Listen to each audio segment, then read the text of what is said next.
मैं ये मानती हूँ कि बिन मांगे मोती मिले, मांगे मिले ना भी। आज तक हमें पढ़ाई में अकबर, बाबर के हुमायूं के अलावा कुछ पढ़ाया नहीं गया। हमें गीता क्यों नहीं पढ़ाई गई? हमें महाभारत क्यों नहीं पढ़ाया गया? जो हर एक विधायक है या जो उम्मीदवार है दिल्ली दरबार की दौड़ लगा रहे हैं। पंचकुला से भी कुछ लोग गए हैं दिल्ली दरबार में। आप आराम से घर पे बैठे हुए मिल रहे हमें। आप जो है आपको चिंता नहीं टिकट की बिल्कुल भी?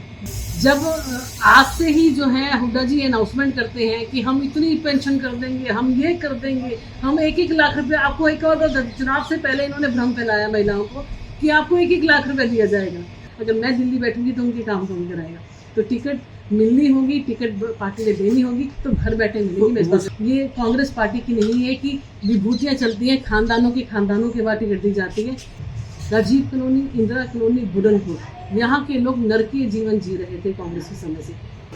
आज हम पहुंचे हैं भाजपा की तेज तदार प्रवक्ता रंजीता मेहता के घर पर और पहुंच गए चौके में, क्योंकि वो चौके में हमें मिल गई और कुछ कुकिंग कर रही है। तो ये भी एक नया स्ट्रूप है रंजीता मेहता का जो शायद लोगों ने नहीं देखा होगा। आज हम दिखाते हैं उनको चौके में कुछ बनाते हुए। शायद मैडम क्या बना रहे हो आज आप चौके में? आज मेरा वैभव लक्ष्मी का व्रत होता है तो माता रानी का प्रसाद बनते हैं, जिसको कसार कहते हैं, तो प्रसाद बना। क्योंकि इंटरव्यू तुमने आपके कई बार किया, आए भी कई बार चौके में, पहली बार आज आप मिले होंगे बिल्कुल जो है। तो मतलब ये वैभव लक्ष्मी कथा जो होती है उसका प्रसाद बन रहा है। जी, उसका प्रसाद बनता है। ये मीठा प्रसाद बनता है, इसी से भोग लगता है, इसी से व्रत होता है। तो इंटरव्यू कर रहे हैं हम तो आए थे आपको, तो इंटरव्यू यहाँ करें या बाहर करें? यहाँ गर्मी है, आप नहीं खड़े हो पाएंगे, बाहर चलते हैं।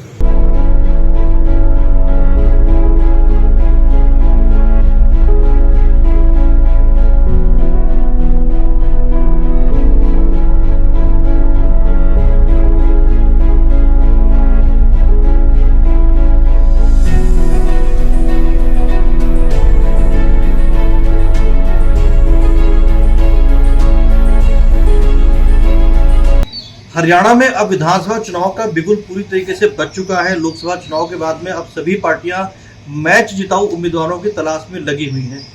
आज हम पहुंचे हुए हैं भारतीय जनता पार्टी की तेज तदार प्रवक्ता रंजीता मेहता के घर पर पहुंचे हुए। उनसे बात करेंगे कि आखिरकार विधानसभा चुनाव के लिए क्या तैयारी है भाजपा की, क्योंकि लोकसभा चुनाव में एक तरीके से कहा जाए तो भाजपा 5 सीटें हारने के बाद में एक बार फिर से उम्मीद जता रही है कि एक बार तीसरी बार उनकी सरकार बनेगी। रिश्ता जी, आपके घर पे हम पहुंच गए हैं। आप थोड़ा सा फ्री माइंड में आप भी बैठे, हम भी बैठे, पहुंच गए अचानक से। तो क्या तैयारियां रहेगी विधानसभा चुनाव, क्योंकि सितंबर अक्टूबर में विधानसभा चुनाव प्रस्तावित है, तो कैसे रहेगी? क्योंकि लोकसभा चुनाव में जो स्थितियां बीती थी उनको देखते हुए भाजपा करेगी दोबारा से हम फिर से तीसरी बार सरकार बनेगी।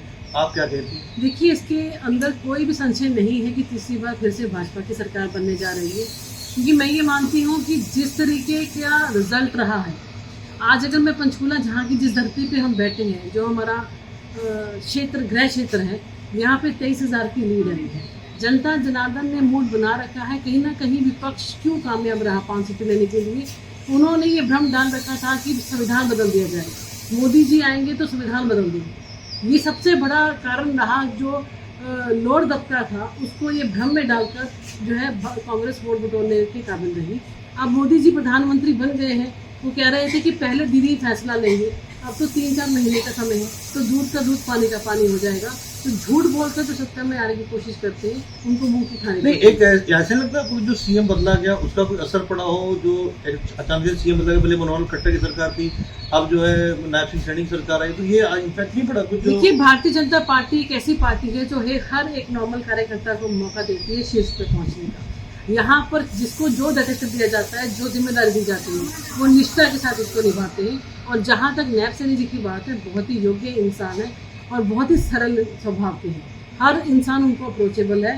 तो जनता जनार्दन उल्टा खुश है कि एक बार और मौका नए इंसान को दिया जा रहा है, क्योंकि यहाँ पे जिस तरीके से भाई भतीजावाद, जिस तरीके से बाप के बाद बेटा, बेटे के बाद पोता, जो ये रीति रिवाज कांग्रेस पार्टी में चलते थे, यहाँ पे सरकार और जो कांग्रेस भाजपा की जो संगठन है, वो हर एक नए इंसान को मौका देती है। तो मतलब हार की समीक्षा में क्या निकला? आप लोगों ने हार की समीक्षा की होगी कि 5 सीटें हारी हैं और तीसरी बार फिर से एक सपना देख रही भाजपा की सरकार। मैंने आपको बताया कि संविधान बदलने का जो भ्रम फैलाया था, सबसे ज्यादा जो डेंट पड़ा है वो इन वोटर्स का पड़ा है। अदरवाइज अगर वोट शेयर की बात करते हैं, हम वोट शेयर में हमने वोट ज्यादा लिए हैं।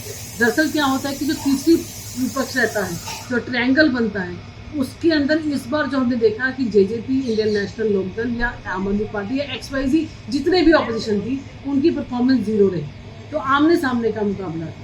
तो कांग्रेस की तरफ से कहा जा रहा है कि अचानक से जब सीटें हार गई है तो सरकार ने पोर्टल बंद करने की बात हो रही है, या पोर्टल जो सुविधाओं की जो है कि अधिकारियों को कह दिया कि 2 घंटे जनता की सेवा में रहना है, या जो सरकारी कर्मचारियों की तनख्वाह बढ़ा दी गई। इस टाइप से सरकार अचानक से जनता के फैसले ले रही है अचानक से, ये कांग्रेस की तरफ से कहा जा रहा है। देखिए, उनके लिए अंगूर खट्टे हैं।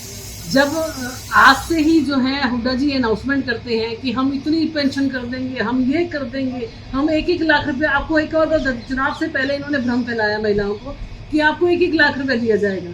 आज वो उनकी दफ्तरों के चक्कर काट रहे हैं कि हमारा 1 लाख रुपए दीजिए। तो ये झूठ बोलकर बरगलाकर जो अपोजिशन ट्राई करती है वो उसके ऊपर मुंह खाती है। भाजपा ने आज तक जो भी वादे और दावे किए उसको पूरा करके दिखाया, चाहे वो युवाओं को नौकरी देने की बात थी, चाहे वो बिना पर्ची खर्ची के नौकरी देने की बात थी, चाहे वो विधवाओं को और बूढ़ों को पेंशन देने की बात थी, जो कहा वो करके दिखाया। अगर हम बात करते हैं 10 साल की कांग्रेस की सरकार की, उस समय पेंशन सेट नहीं थी और आज की डेट में जो है हर बुजुर्ग 3000 की ठाट मान के पेंशन लेता है। आज उसको फ्रूट खाने का मन करता है, फल खाने का मन करता है, तो वो स्टॉल से कहता है कि मेरे लिए 1 किलो सेब लेकर आओ। पहले ऐसा कहाँ होता था? आज उसको चश्मा बदलवाना है तो बच्चों की तरफ मुंह ताकना नहीं पड़ता, अपना चश्मा बदलवाता है। तो ये सब सुविधाएं जो दी है वो भाजपा की सरकार ने दी है। और मैं ये मानती हूँ कि राहुल गांधी जी का जिस तरीके का उनका व्यक्तित्व है, तो पूरा हिंदुस्तान उनको नकारता है और उनकी पार्टी भी उनको नकारती है। और इस बार तो उन्होंने इतना बड़ा काम कर दिया कि हिंदुओं को गाली दे, हिंदुओं के ऊपर सवाल उठा रहे हैं। हम जन्मजात हिंदू, हम गर्व से कहते हैं कि हम हिंदू हैं। अगर आप किसी कम्युनिटी बेस के ऊपर ऐसे राजनीति करते आए, आज तक हमें पढ़ाई में अकबर बाबर के हुमायूं के अलावा कुछ पढ़ाया नहीं गया। हमें गीता क्यों नहीं पढ़ाई गई? हमें महाभारत क्यों नहीं पढ़ाया गया?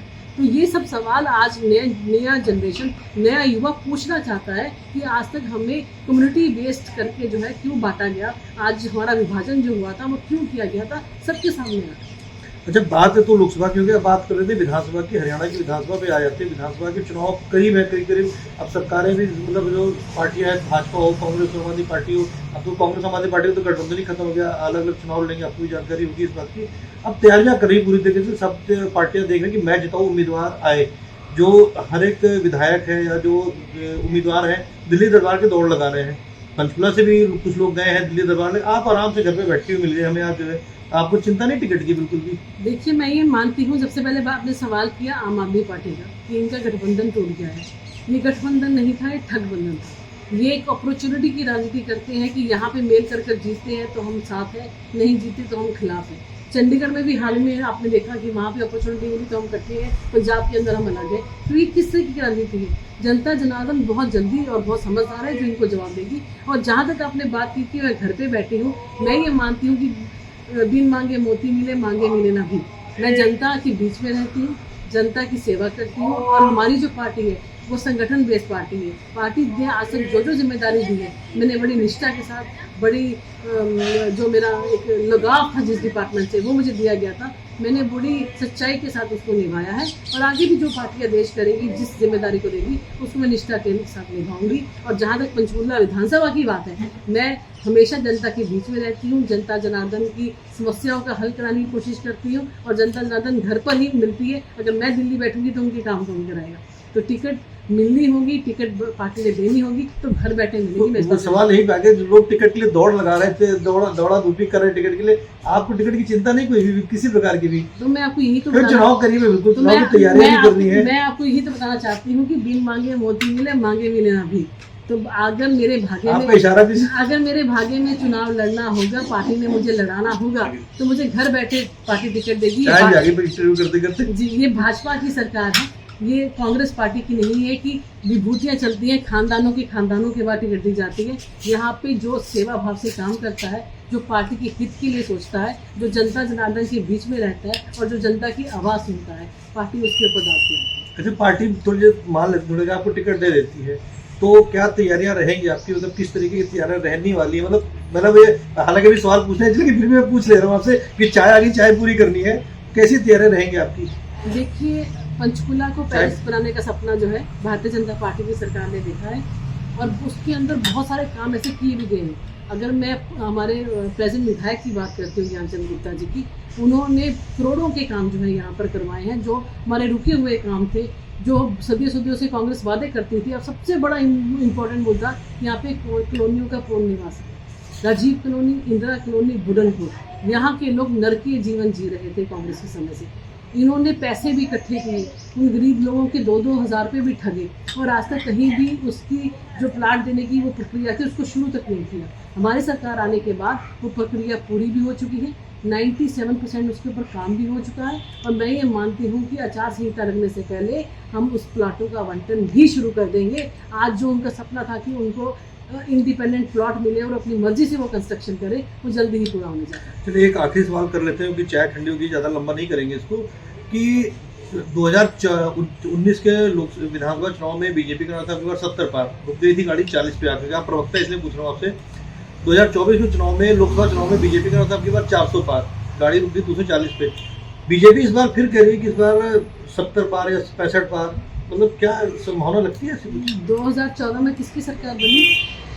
बीजेपी की सरकार बनी। 2019 में किसकी सरकार बनी? बीजेपी की बनी।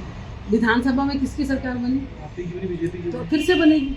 तो आज एक बात बताइए, जब जनता जनार्दन चाहती है कि मोदी जी रहे, जनता जनार्दन चाहती है कि भाजपा जो भ्रष्टाचार मुक्त सरकार चला रही है वो चलाती रहे, तो जनता स्वीकार कर चुकी है कि तीसरी बार फिर से जो है भारतीय जनता पार्टी की सरकार ही बनने वाली है। तो कहीं ना कहीं जो एक लॉबी को बरगलाया गया था, झूठ बोलकर सत्ता में आने की कोशिश की गई थी, वो जल्दी 2 महीने के बाद आपको रिजल्ट मिल जाए। कुछ कहना चाहें आप दर्शकों से, अगर आप कुछ कहना चाहें आज की तारीख में? देखिए, मैं ये कहना चाहती हूँ कि एक योग्य व्यक्ति को चुनिए, और सबसे इम्पोर्टेंट है कि आप वोट ज़रूर डालें।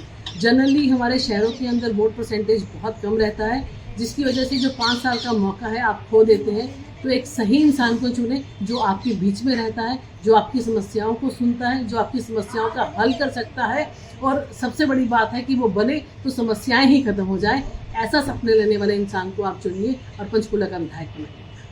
अंतिम में एक बात बहुत अच्छी गई कि वोट जरूर दीजिएगा। जब भी चुनाव आए, सितंबर में या सितंबर में शुरुआत होगी, अक्टूबर में संभवतः हरियाणा विधानसभा में चुनाव होंगे, तो वोट जरूर दीजिएगा। और जो भी उम्मीदवार आपके पास में है उनको, मतलब कहने का मतलब तात्पर्य है कि वोट जरूर दीजिएगा, अपना वोट के लिए कहीं बाहर मत जाइएगा। धन्यवाद।